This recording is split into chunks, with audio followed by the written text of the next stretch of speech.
Hello students, I welcome all of you to the next session of Exploring Physics.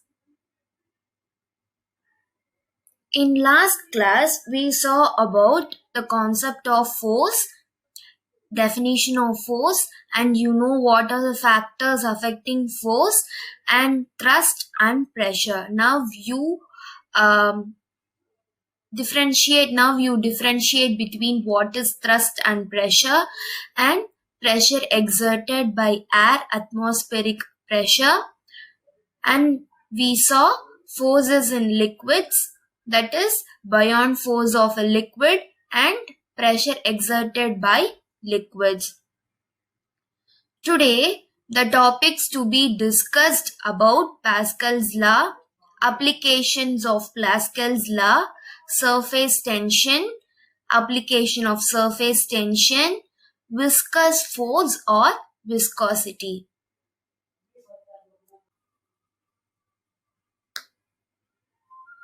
Before move on to the topic, I want to show some pictures. The first picture is what happens when you squeeze a paste. When any part of the tube is squeezed, toothpaste squirts out the open end. The pressure applied to the tube is transmitted equally throughout the toothpaste. When the pressure reaches the open end, it forces toothpaste out through the opening. Next picture is hand pump. You know, hand pump is a manually operated water pumping device that uses no electrical or mechanical power. You know how hand pump works? Okay, I will tell. The handle is pushed downwards, the piston moves upwards. During this cycle, the piston valve closes and foot valve opens. This forms a vacuum below the piston valve. Then the water is drawn upwards to fill vacuum. Now the handle is pulled upwards. During the cycle, the piston valve opens and the water is drawn above the piston. Simultaneously, the foot valve closes and prevents water from tuning back to the well. This is how the hand pump works. These pictures principles are related to one law, that is Pascal's law. The pressure applied at any point of a liquid at rest in a closed system will be distributed equally through all regions of a liquid. That is Pascal's law. I repeat, the pressure applied at any point of a liquid at rest in a closed system will be distributed equally through all regions of the liquid. Now, let's see one activity related to Pascal's law. Take a rubber ball, fill it with water. Then make tiny holes on it with a pin at different points on its surface. Press anywhere on the ball. What do you observe? There are identical streams of water flowing in all directions from the holes. This is due to the phenomenon that the pressure which is applied on the liquid is equally transmitted in all directions. This concept was first given by the French scientist Blaise Pascal. Next activity is fill two identical syringes with water, connect them with a plastic tube, press gently on one end of piston. What do you observe? If one piston is pressed downward, then the other piston will move up slightly, depending on the pressure given on the first piston. What is the reason behind this activity?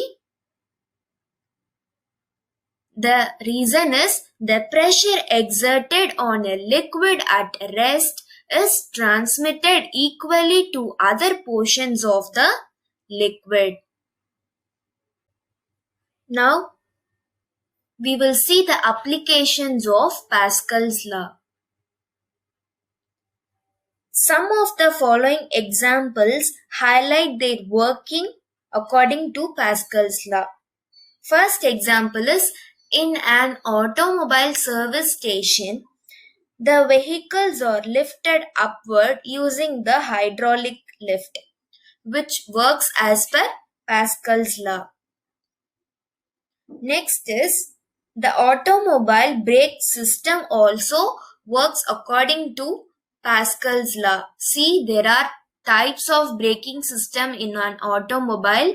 For example, mechanical brake, dual acting brakes, air brake, drum brake, hydraulic brake, electrical brake, hand brake, disc brake, magnetic brake, and etc.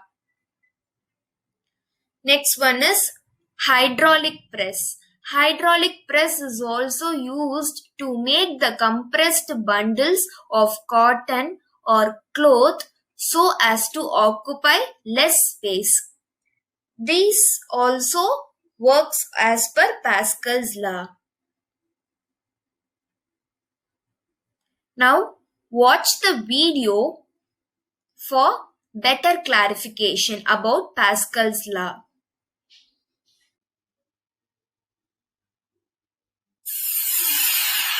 Demonstration of Pascal's law. Pascal's law. The French scientist Blaise Pascal, while studying the behavior of water as an incompressible fluid, discovered that when pressure is applied at a point in a confined fluid, it is transmitted equally in all directions.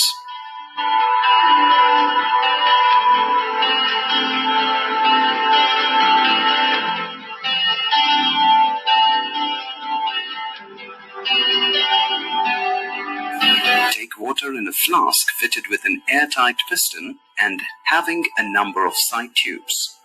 What do you observe? The level of water in all the side tubes is the same. This is because a liquid seeks its own level and rises to the same height.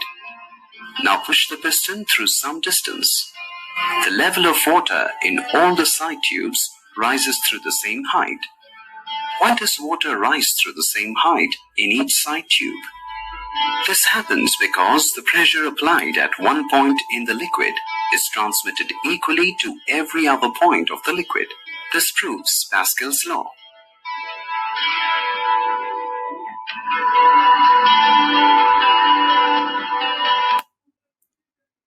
Why are raindrops spherical in nature? The reason is raindrops start to form in a roughly spherical structure due to the surface tension of water. This surface tension is the skin of a body of water that makes the molecules stick together. On smaller raindrops, the surface tension is stronger than in larger drops. The reason is the flow of air around the drop. This is the reason the raindrops are spherical in nature. This is due to the topic surface tension. For better clarification of surface tension, let's watch the video. Topic: surface tension. Why are drops spherical? Because personally, I'm fond of spherical shapes as compared to squares.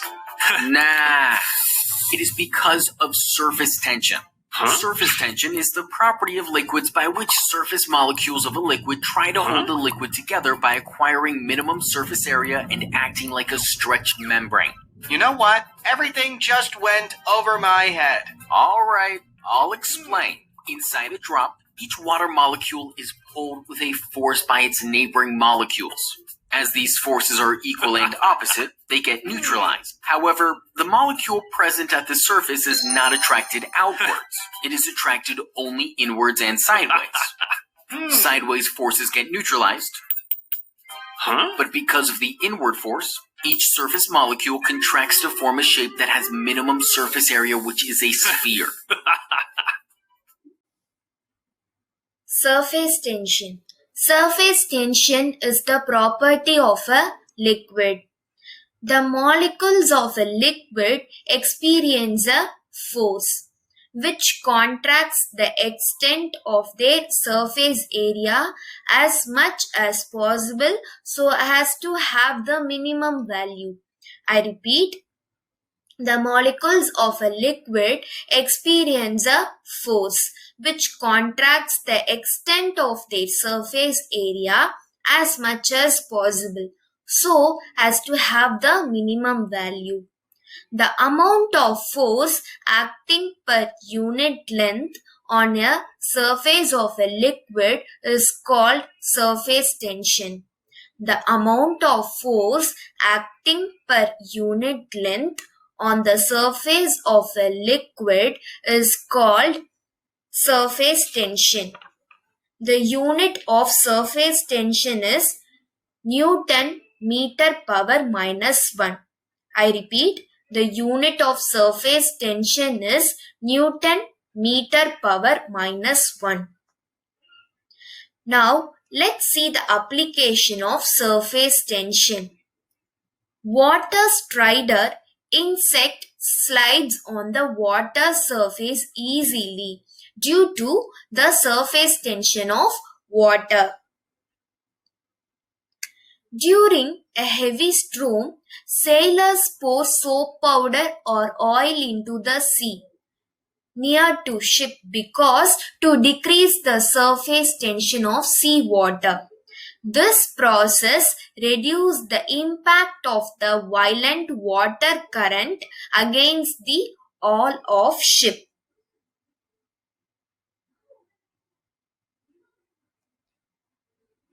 Water molecules rise up due to the surface tension. For example, xylem tissues are very narrow vessels present in plants. Water molecules are absorbed by the roots and these vessels help the water to rise upward due to capillary action, which is caused by the surface tension of water. Now, we will move on to the next topic, that is viscous force or viscosity. When a liquid is flowing, there is a frictional force between the successive layers of the liquid. I repeat, when a liquid is flowing, there is a frictional force between the successive layers of the liquid. This force which it acts in order to oppose the relative motion of the layer is known as viscous force. When a liquid is flowing, there is a frictional force between the successive layers of the liquid. This force which it acts in order to oppose the relative motion of the layer is known as viscous force. This property of a liquid is called viscosity. Viscosity force is measured by the unit called poise. In CGS, that is centimeter,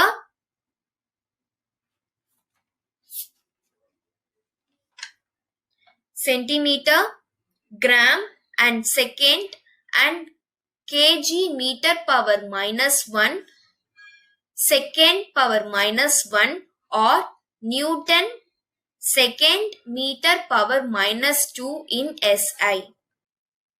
Now, let's watch the video for the example of measuring viscosity.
what's the reason behind this activity? How each liquid moves with a different speed? Because between the layers of each liquid in motion, there is a frictional force parallel to the layers of the liquid. So, this frictional force opposes the motion of the liquid layers while they are in motion. And that's all about the session, students. Now you understand what is Pascal's law, and now you apply Pascal's law in day-to-day life, and we will see the concept of surface tension and what are the applications of surface tension, and at last we saw about viscous force or viscosity. Next is assignment. Define viscous force. What is surface tension? Define Pascal's law. Here I have attached the answers for the given assignment. Kindly watch the video and don't forget to submit the answers in the GCR platform.